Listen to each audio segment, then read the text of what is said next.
Assalamualaikum warahmatullahi wabarakatuh. In this time, I would like to explain about the fourth theory and practicum report.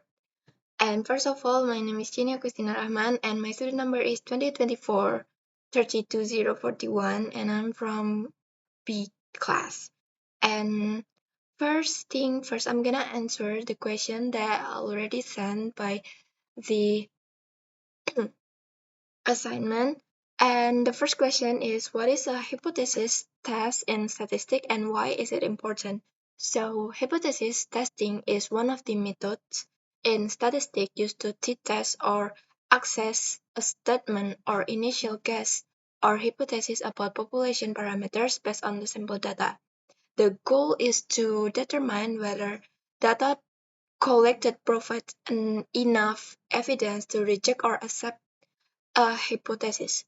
Hypothesis testing is important because it can help make scientific decisions based on data, test the effectiveness of action or policies. And the second question is, explain the difference between a null hypothesis and an alternative hypothesis and give the example. The null hypothesis is the initial hypothesis or assumption of hypothesis test. And about the other one, alternative hypothesis, is a hypothesis that contradicts the null hypothesis. And the example for the example is researchers want to find out if the average grade of student basic programming course is not equal to C. So the null hypothesis is the average grade equal to C, and the alternative hypothesis, the average is not equal to C. And the next question is, what is a p-value and how is p-value used to make a decision in hypothesis testing? P-value is the probability of getting a test statistic value that is as extreme or more extreme than the observed one, assuming that the null hypothesis is true. So we usually use 0.05%, and if the p-value less than the alpha, we should reject the null hypothesis because there is enough evidence that the alternative hypothesis is more adequate. And the next question is, explain the difference between one-tailed and two-tailed tests. When should each type of test be used? A one-side test only one direction of change, greater or lesser. It is used when we have a theoretical reason that the change will only occur in one direction.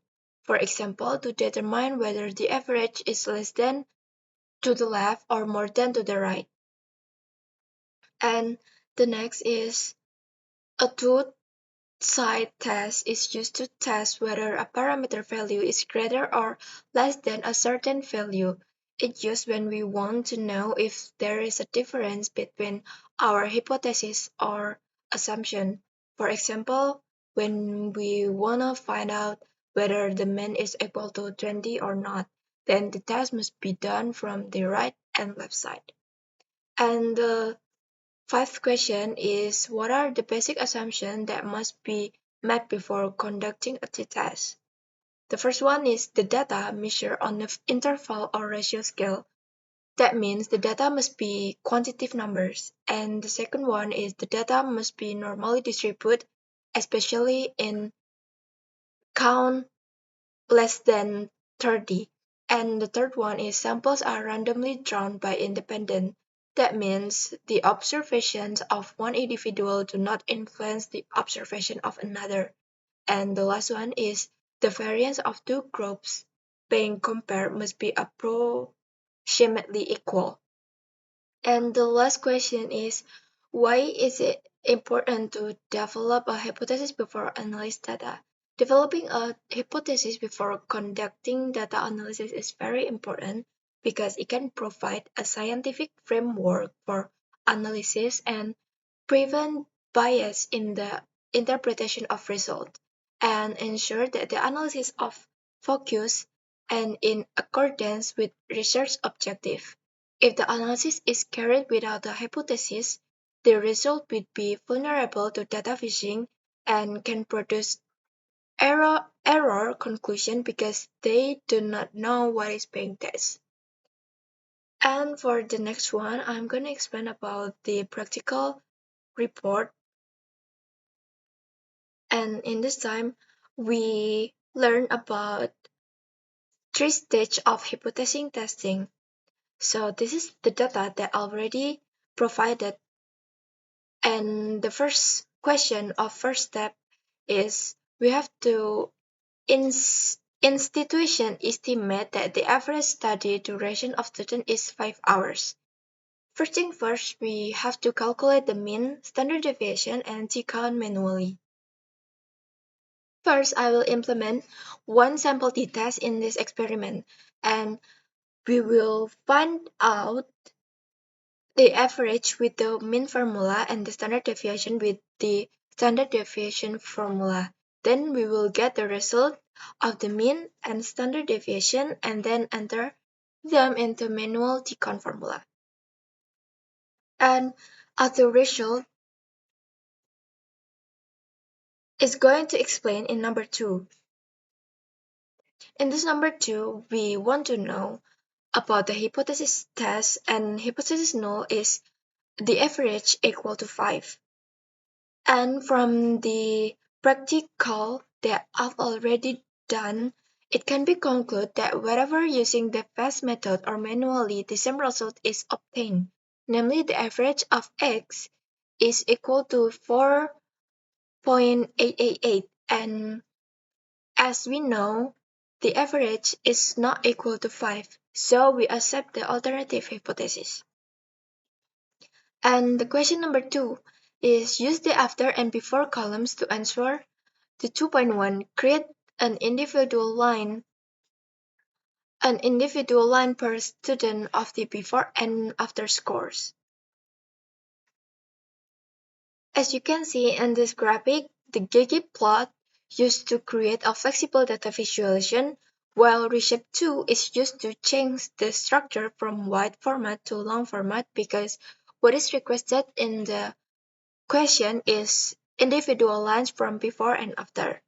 And I specifies that each student will have a line connecting before and after values. And the Guillaume line adds a line of change between 2 points. Guillaume point adds data points before and after values. And labs display the chart title and axis labels. And theme minimal gives a clean and simple look. And as you can see, this is the result of the graphic. And the next question is performing hypothesis testing with hypothesis null is equal to 0. And this is the result of the graphic that I already made. And we can conclude some point. For the first one, the value obtained is very small, which means